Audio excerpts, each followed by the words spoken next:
ചെയ്യുന്നൊരു ടൈപ്പ്. ഇത് അങ്ങനത്തെ ഒരു പടമേ അല്ല, ഒരു ഓർഗാനിക്കായിട്ട് തുടങ്ങി എന്നാൽ ചില സമയത്ത് ഇത്തിരി ഓവർ ദ ടോപ്പ് ആവുന്നുണ്ട്. അപ്പോൾ ഇൻവെസ്റ്റിഗേഷൻ എനിക്കത്ര വർക്കായില്ല, പക്ഷേ മമ്മൂട്ടിയുടെ ഒരു ക്യാരക്ടർ കണ്ടിരിക്കാൻ നല്ല രസമായിരുന്നു. ക്ലൈമാക്സ്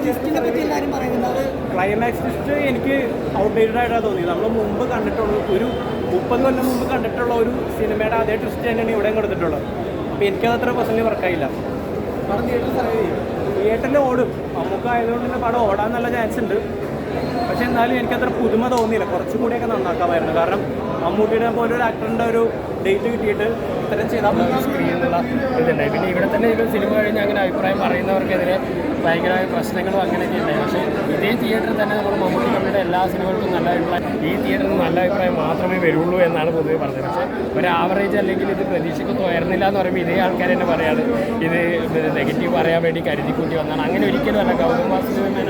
ഗൗതം വാസുദേവൻ മോഹനൻ മമ്മൂട്ടി കമ്പനി ഒരുമിക്കുന്നു പറയുമ്പോൾ ഉണ്ടായ പ്രതീക്ഷകൾ അവർ ഹൈപ്പ് കൊടുത്തില്ലെങ്കിലും ഉണ്ടാവുമല്ലോ. അറിയാലോ, കാരണം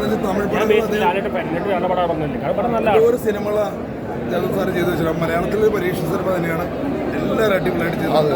എല്ലാ തിയേറ്ററിൽ ഒന്ന് കണ്ടൊരു മൂവി ഗംഭീരം എന്നൊരു ഗംഭീരം. ഇതുപോലത്തെ ഒരു പെർഫോമൻസ് ഞങ്ങൾ കണ്ടിട്ടില്ല. അതുപോലത്തെ ഫൈറ്റൊക്കെ നല്ല രോമാഞ്ചം. പിന്നെ അതുപോലെ ഓരോ പുതുമുഖ ആർട്ടിസ്റ്റുകളും തമിഴിലൊക്കെ